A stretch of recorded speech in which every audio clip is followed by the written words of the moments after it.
Got it. Hello, hello, ladies and gentlemen. This is your girl Mitzi, and this is Mitzi. Let's think about it. Today, we are thinking about the authors and illustrators' relationship. Oh, what a thinker! How empowering that we need to really think about this topic. And luckily, I have an author, Kelly, here, and an illustrator, John, here, who's going to really help us think about this in a whole new way. So, John and Kelly. Tell me, when you hear these words, an author and illustrator's relationship, what does that make you guys think about?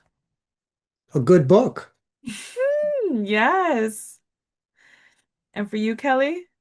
I agree. I think, especially with a children's book, that the artwork drives the story. It really does. And if you don't have a good illustrator to go along with the words, I think the book suffers. It does. It does.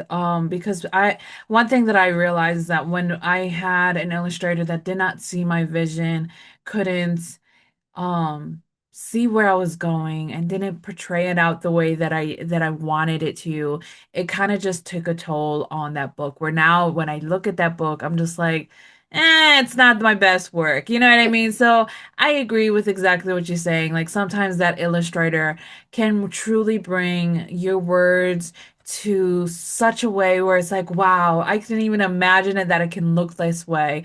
And now that you brought it to life, it's even better than what it was in my head. So, John, for you, how important it is for you to make sure that you are seeing what the author is trying to convey with their words. That's key. Mhm.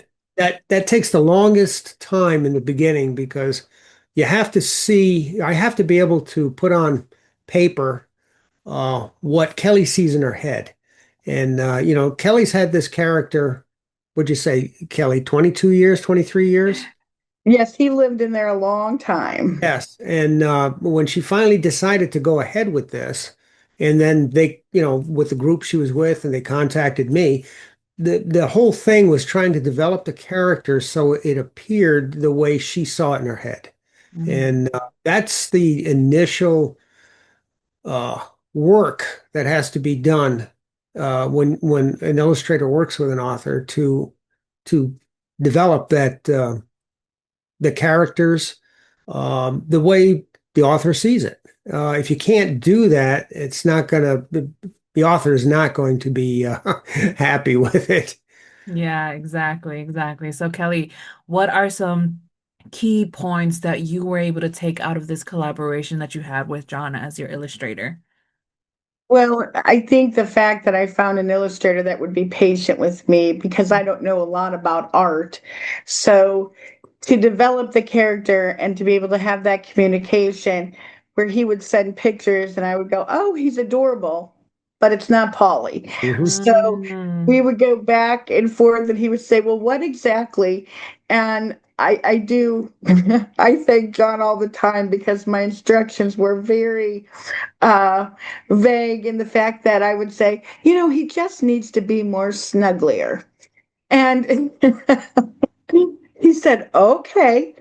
But I will tell you the back and forth, and when my husband and I opened the one picture, I just started to cry. I was like, oh my gosh, that's him. That's what's been living in my head for 20 years, and he just made him come to life.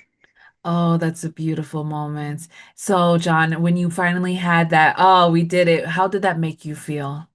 Oh, good. It's always a good feeling when you can meet their expectations. And I even had to develop a special brush for that snuggly Oh. effect. Is that what you label it? Snuggly effect? Yes, I did. I labeled it the snuggle brush. Yes. Oh, that's beautiful. Oh, I love it because I think that's true. Because I remember one time, my first book, they were so technical, my illustrator, where they were like, oh, how do you want it to look? Do you want it to look drawn? Do you want it to look like paintbrushes? Do you want it to look like this or that? And I was just like, I was getting overwhelmed because I was just like, ugh, how do I do this? So like I realized that when I go to an illustrator, I have to give them an illustrator manuscript where it describes them what how I envision it. And then I like say, okay, so with this page, I envision envision this, and then this, and I envision this, because I realized that makes it a lot easier. Because when I just gave them the manuscript and they did what they thought was there, it like overwhelmed me because I was like, that's not how I seen it. So the fact that you were like, no, that's not how I see my character. That's not how I see Polly. Like I get that because and with my Yeah. first book, they weren't getting like this vessel that I was trying to convey to put it in, and I had to like Google it and send it to them, and they were like, "Oh, okay, well we get it now." So having that constant communication, I think, is very important because it's your work in your head. You know, I mean, it's in your head for the longest time, so that's what makes it very beautiful. So, John, have you ever dealt with an author that you just had to drop the project because the communication wasn't there?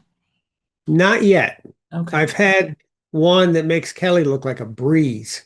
Um, he's just you have to dig deeper. And I so far I'm on his third. I just completed his third book cover, Nice. and we move on. He has seven in the series, and we moved on. So Awesome. now that's the toughest one I think I've ever had, but I've never had to drop anybody. Not yet. Okay. Not I've always yet. been able to reach, the That's goal. good. That's good. And like I you were talking earlier, what I usually do, and I did with Kelly, is go to my website, look at my other children's books that I've done and other stuff that I've done, see if that style is right for what you see in your head.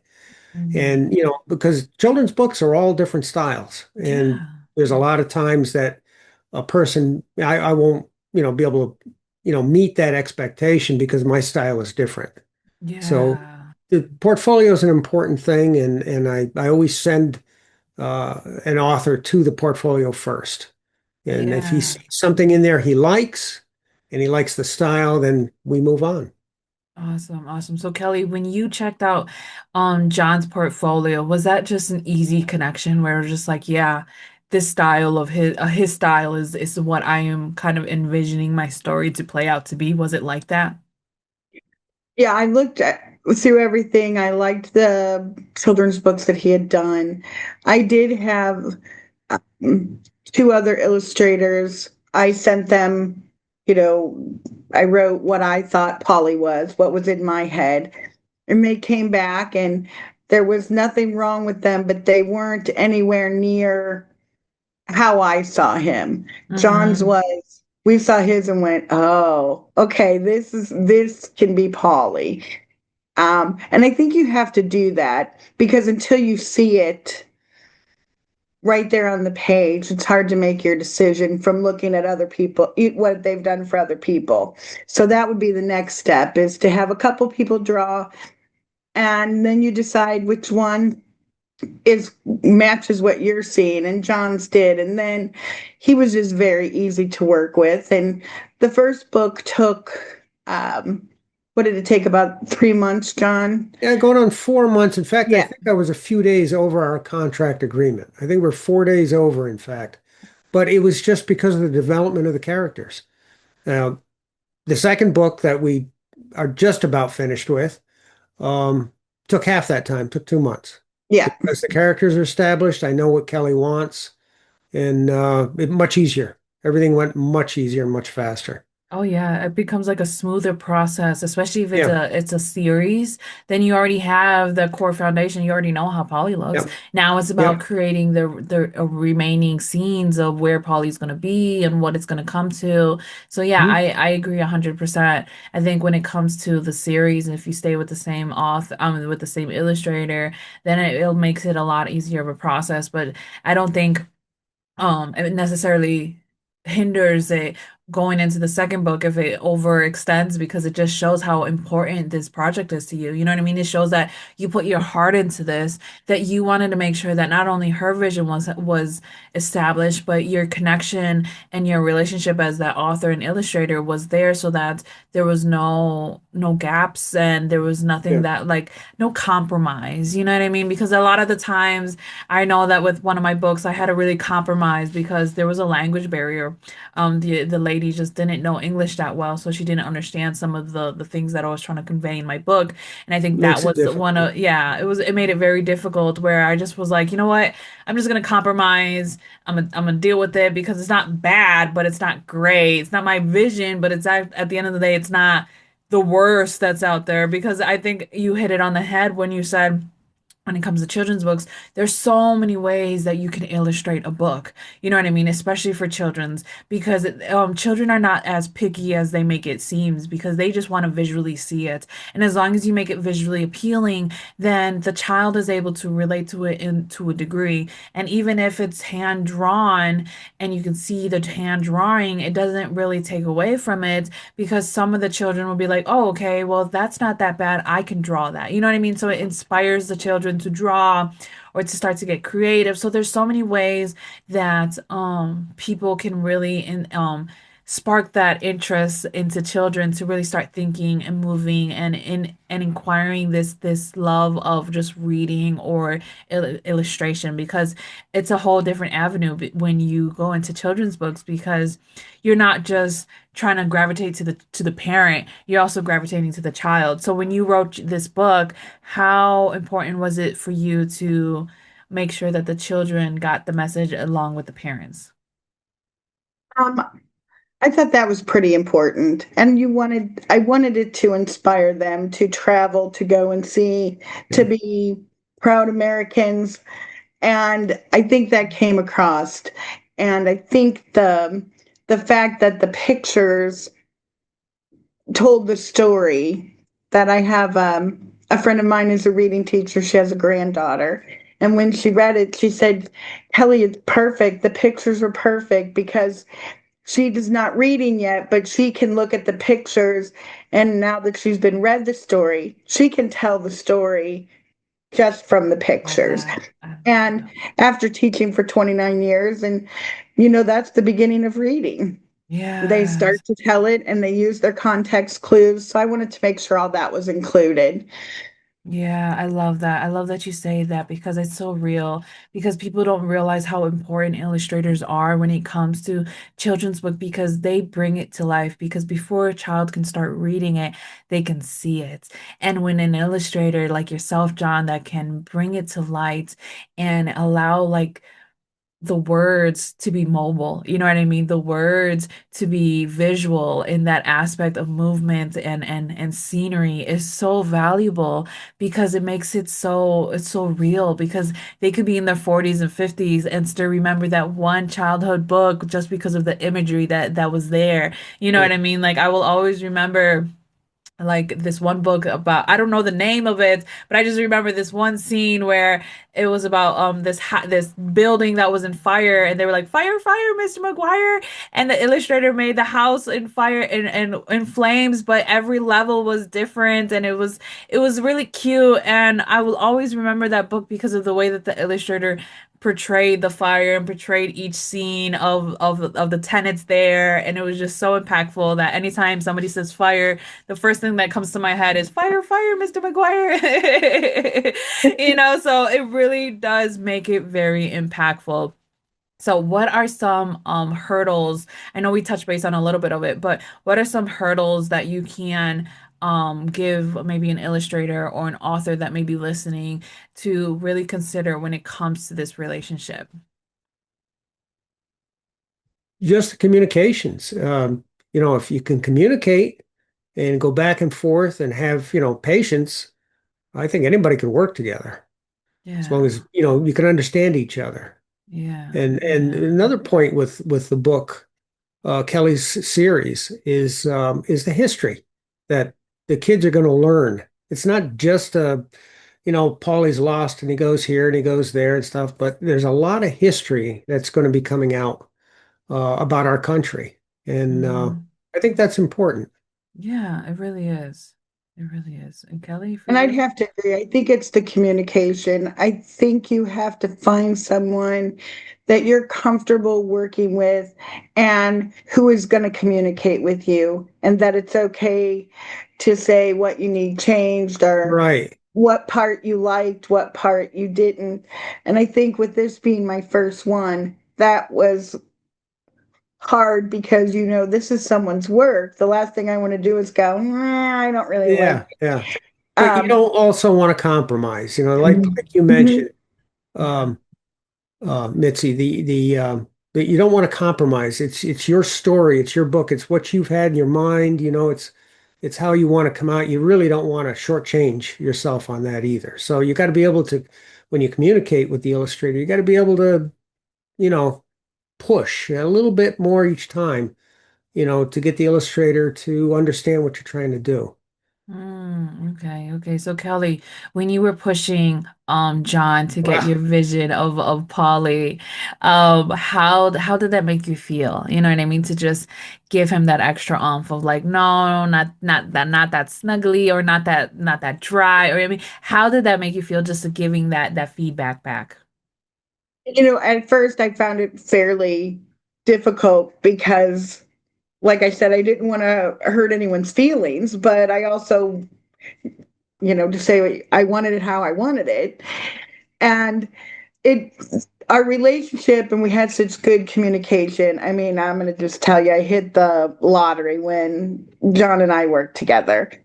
And by the end, it now it's very comfortable. By the end of the book, I mean, we had one scene where I'm like, okay, that one, I go, oh, that's not, she's not cute, face on. And we went back and forth, but I became more comfortable because we built that relationship and we were able to do that.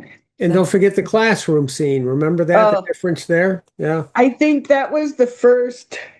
That was the first one that, oh, that's not going to work. There's a Yeah. scene, one of the pictures, he's in a classroom. okay. And John, he made the classroom with paper airplanes and trash on the floor, and the kids all going Spitballs. crazy. Yeah. And he said, "You're going to love this. It's so funny." And I opened it and I looked at my husband. I go, "Oh, no, no, no. We can't have a classroom like this. This is No." from a teacher now. So he goes, "Wasn't that funny?" I'm like, "Oh, no, we're going to have to clean up the floor. Everybody's got to face forward." And he goes, "Oh, okay." But I think that was the first one where I went, "Okay, I'm really going to have to say something because this is Yeah. making me Yeah. crazy." Oh, But But that's that's then, so understanding funny. the viewpoint. It really is. That was my yep, viewpoint, but the author has the final say. Yeah. It's her viewpoint, and we got to reach that. So, yeah. Yeah, yeah, I love then we that. did some things too. John really wants Polly to go to space. So when he's daydreaming, he was going to be in the desert. I said, "Why don't you put him in space?" So John got some space suits and some space stuff in the book. We slipped Yep. that. Oh, Kind of that's push NASA a nice. little bit. Yeah. Right, Yeah. right. That's nice because it sounds like you were able to allow him to get that creative freedom as well. You know what I Oh, mean? yes. And I feel Yes. like No, with the Kelly was second good that book, way. in the second book, did you guys feel like you were able to John, did you feel like you were able to step into that creative freedom more Oh, because you already absolutely. have it Absolutely. more Second book established? was so much easier once I Yeah. understand the characters and everything, and the way Kelly and her husband Jeff think, Yeah. Once I'm in their head, I'm usually pretty good. So, It's a Oh, scary that's place, but he's made it there. right. yeah. It could be a scary place to be in somebody else's head. But when you're able to go into and realize, oh, this is actually cleaned up, this is pretty nice, you realize, we can make it happen. But I love the fact that you had one vision of like the classroom scene and you thought of it as being chaotic and loud and rambunctious. And then Kelly, her teacher mode came on as soon as she seen it, like, no, no, no, we need order and we need structure Yeah. and we're gonna clean this all up. I Yeah. love that because it just shows the two different sides of people, the two different sides of their vision, and really realizing like it's for the common of a good of the book. You know what I mean? It's not about egos. It's not about power trips. It's just about seeing the vision come to life. And I think that's the beauty of it, is just seeing the vision come to life. So Kelly, when it comes to reviewing the book, do you notice things that you didn't notice before when you were just going through the first steps, and how do you handle those things? Do you nitpick it or do you just brush it off? One of the big lessons I learned is John would send all of the illustrations as drawings first. They weren't colored. Okay. And he kept saying they're going to look different when they're colored. They're going to look different when they're colored. So without understanding the whole process, I think you colored the one picture quickly for me that had all the characters in it. And he sent it, and I went, oh, okay, I get it now. So the drawing, he doesn't look as snuggly, but he looks very snuggly when it's color. So I learned that piece. So the next book became easier when I looked at the drawings, going, okay, I don't have to nitpick everything because this will come out in the color. Mm-hmm. Mm-hmm. So I think it's a learning process of how he worked and what his job is because I didn't know anything about it. Yeah, yeah, I like that. I like that. So, I John, supply storyboards first. We once we sit down and we discuss the entire story, then I panel it out like a storyboard. uh-huh. And they're just quick sketches. And Kelly looks them over. We set another time to get together, and we start picking each panel and making the changes that Kelly sees. And then once that's done, then we go to the drafts, which are just pencils again, Mm, but they're full page and they're individual and they're more detailed. And once Kelly sees that, we make changes if there needs to be any revisions from that point. And once she's happy with that, then we move on to color and it's pretty much finished. yeah, yeah, it sounds like it. It sounds like it. That's beautiful. I love the relationship that you guys have because it makes it real. It gives authors like myself who had bad experience with illustrators before, it makes it realize like if you actually find the right illustrator, you'll actually have a great and amazing relationship or experience out of it because my last children's book that I just finished making that should be airing out soon. I actually had a great relationship with her. She was some illustrator in Germany, and she spoke good English. She understood what I wanted. I gave her creative freedom after the 10 pages because she understood what I was trying to convey.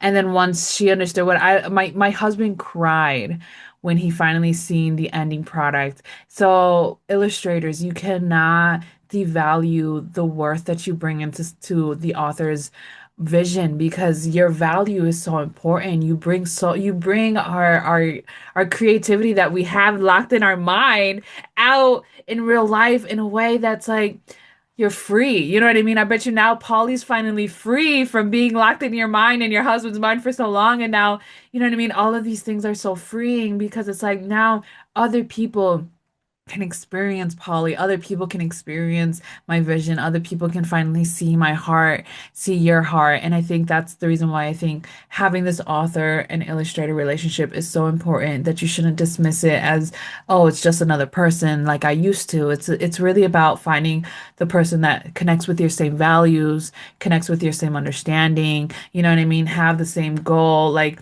if you were trying to find this patriotic person in a different continent, then obviously they wouldn't understand being a proud American, how that would make you feel. But the fact that you found somebody in America to see the value of how it feels to actually be a proud American, it's a different feeling. Like, yes, I am a proud American. I am proud to live in this country. Like that's something that not a lot of people can say, but I can say it, you can say it, you know what I mean? John can say it, we all can say it here, knowing that it is an amazing country that we live in. So yes, I think it's truly empowering to have this opportunity. I really wish more people can really think about it differently and not really just focus on the cost. You know what I mean? Because when you focus too much on the cost, then it kind of destroys the vision and it limits the possibilities of what can come out of this book and what it can be because who knows what happened if years later a TV show is like, hey, let's make a segment out of it, you know what I mean, let's do something more out of it, you know what I mean, like Saturday morning you cartoons, yeah. exactly. You don't know. So it's just like it's truly empowering to know that We illustration. have a little higher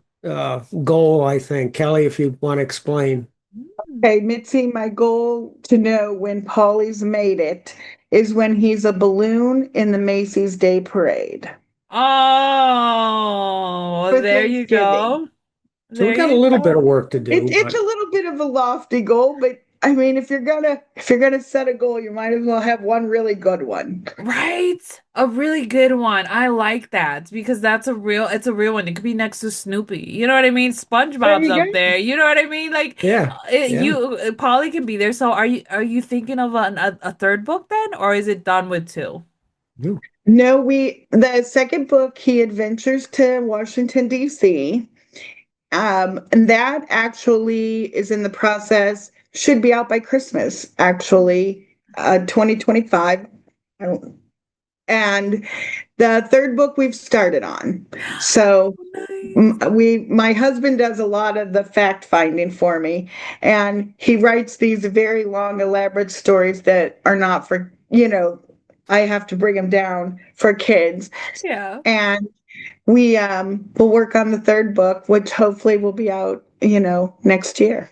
How beautiful. I am so excited to see Polly's journey through the world and see where you're going to take him, big and all of his adventures. And I hope and I pray that I see him in Macy's Day Parade too on Thanksgiving one day. And I'm going to be like, I know the author and illustrator. I know who did this. I know who made this happen. Well, That Mitzi, you're going to be a rope holder. Anybody who's there at the beginning goes and gets to hold the rope. The rope. Yep. Yes, I would gladly walk and hold that rope. I'm only 5'1", but it's okay. I would, as long as it doesn't drift me off with it, with the balloon, I'm okay. I'll make sure I have sandbags on my feet to make sure it doesn't drift me off. But There you I go. love it. I am so glad that you guys were able to establish this connection, establish this relationship and to make more out of this book, to create more out of what you thought was possibly only one book, and now that you're at three. Oh, what a beautiful blessing. What an inspiration for my listeners to hear your story and realize anything is possible as long as you have that good communication, that good feedback. You'll know how to take constructive criticism that's so valuable because if you don't know how to take that constructive criticism as an illustrator, you wouldn't get that far. You know what I mean? You wouldn't be able to adjust and bring author's vision to life and it's truly empowering. So I know time is catching up to us. So what can be some lasting words that you can leave our audience to keep on thinking? Well, mine, I think, is with the amount of children's books and things and book covers that I've worked with different authors on, I have to say this relationship that Kelly and I have developed is far beyond what I've ever had with anyone else. I mean, we've Awesome. done book signings this summer Awesome. in two different states. Um, uh, we just, we're more than just clients with each Yeah. other, more than just illustrator and author. So I Yes. have to take that as a plus. Yes. Never had that before. Awesome. Definitely. Our spouses know each other, our Yep. families. We've met each other's families. And I think that in itself, having that relationship, made the second book, the pictures came very natural.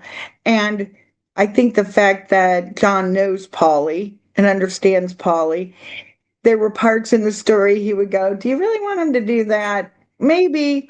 And he would help, or I would say, "Do you think Polly would do this?" It's very nice to have someone as an author who I've had this little guy in my head for 20 years to have, and my husband obviously loves Polly, but to have someone else invest in this with me has just been really, really nice.